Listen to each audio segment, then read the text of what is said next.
18. It's been a while. I thought I'd give you an update. There's been very slow progress, but we've been getting better. So we'll start the engine bay. We have an engine sitting in place. It's not a lot of space in there. Like it's pretty tight down the sides here. Put some light on so you can see. There we go. Pretty tight down the sides here.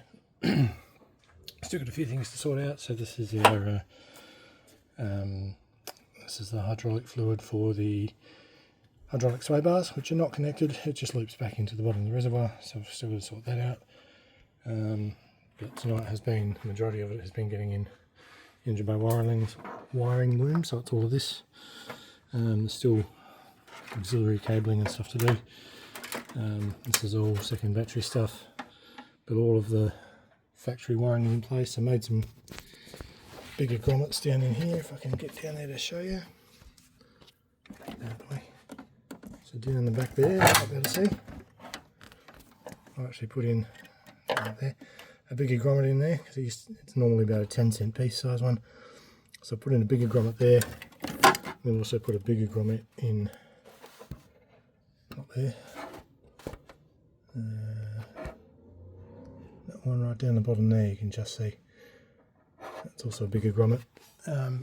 So there's room for everything there. Front support is just sitting in place at the moment, waiting for tomorrow when we put it all back together. So everything is ready to plug in now. So I'm going to go around with my electrical spray and clean every connector, give everything a really good clean before we connect it all back together. But everything is ready to plug everything in at the moment.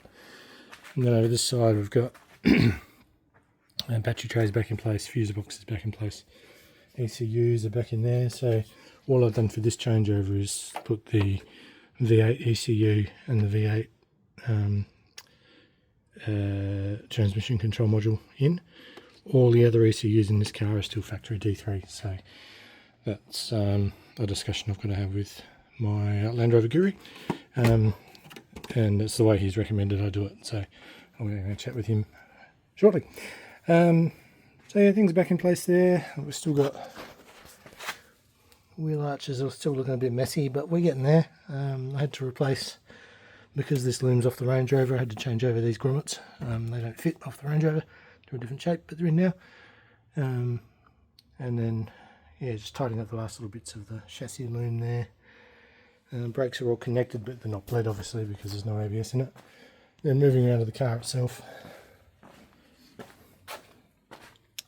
So in the back here we have, roof lining's been in for some time, I've seen pictures of that. We have the rear air conditioning controls, and you can't see it because the light's in the way, but the front lights up there. All the pillars are finished now, so they're all in place. Even the rear ones with speaker pods for the Logic 7, they're all in now. Carpet's in, under some rubbish. So it's the ECU out of the V6 that's sitting there. This loom here is the dash loom. This is actually the one out of the Range Rover. But I need to actually, is it? Yes, that's the one out of the Range Rover. But I need to have a look at the comparison between this and the D3 one, because the D3 one also has a whole lot of extra bits in it that I've put in. So I just need to make sure I change all that over too. Let's all crap come out of the way. So we can see we're getting much closer here. And we put in so that's the module for the adaptive headlights. You can see on there. Oh, that's kind of bright. And then I also have the module for adaptive cruise control that's in the front there. And we're going to have a look at that wiring now. So in the back here we've got all of the, a lot of that is aftermarket stuff, so all the big heavy cables and the blue wrap stuff. Fuse box, there's a 25 amp 12 volt cutout there. And a lot of aftermarket stuff in that corner, but over here it's all factory. So I've had to add in, that's the wiring loom there, goes down to below the air conditioner down there, and then in there is also the wiring loom for the e-diff that's in this car. I had to pull that out and change over onto the new loom. which is actually a lot easier than I expected. It's its own individual loom, so it's if anyone who's wanting to do it, hit me up and I can tell you what to do if you want to fit a diff afterwards. So let's go and have a look at the front now. So going around the front here, we've got